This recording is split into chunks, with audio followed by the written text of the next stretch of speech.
Gaza situation, I mean, there's no choice but to kill those who insist on murdering civilians. There's no choice. You can't say that in front of the President of Israel. You can't. And then the second thing is to change the education so that a new generation of murderers is not trained to be murderers. And then the third thing, which is also very important, is to try to build prosperity. If you ever wanted to know how disingenuous Zionists really are, they often on this app make the claim that Zionism is somehow a decolonial movement. But here you have Elon Musk, a billionaire who profits from racial capitalism and also is a profiteer from apartheid because his parents owned a mine, sat with Isaac Herzog, the president of Israel, a settler colonial state, spewing colonial logic as to how you deal with states and restive populations that don't like colonial domination.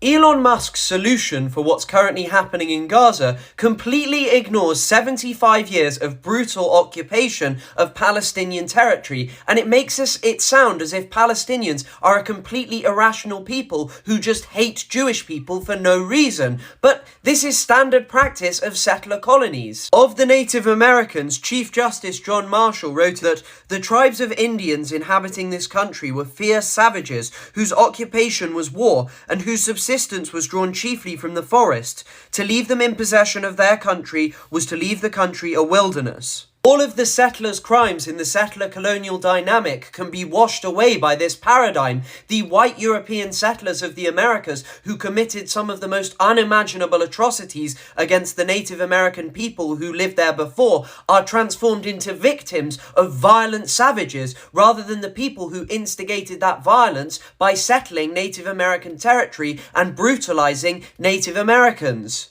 This is exactly the same rhetoric that Elon Musk is parroting here, that the Palestinians are all generally a violent, savage people who have to be re-educated so they don't hate Jewish people because they must do it for no reason or something that is innate to them. To see this rhetoric reproduced once again in Israel and utilized as a justification for horrors against the indigenous population should not surprise you, because it is the rhetoric that founded the state of Israel. Israel is not some unique magical state. It is a settler colony that learnt from the settler colonies that came before it.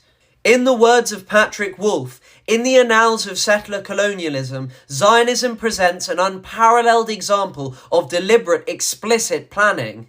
And this is why the rhetoric of Elon Musk in this video sounds like that of an 18th or 19th century colonist in India or something, because Israel is a settler colony par excellence. It learnt from America, it learnt from Australia, it perfected these systems, and it has carried them out in a modern era where there is much more scrutiny placed on states acting in such a horrific way.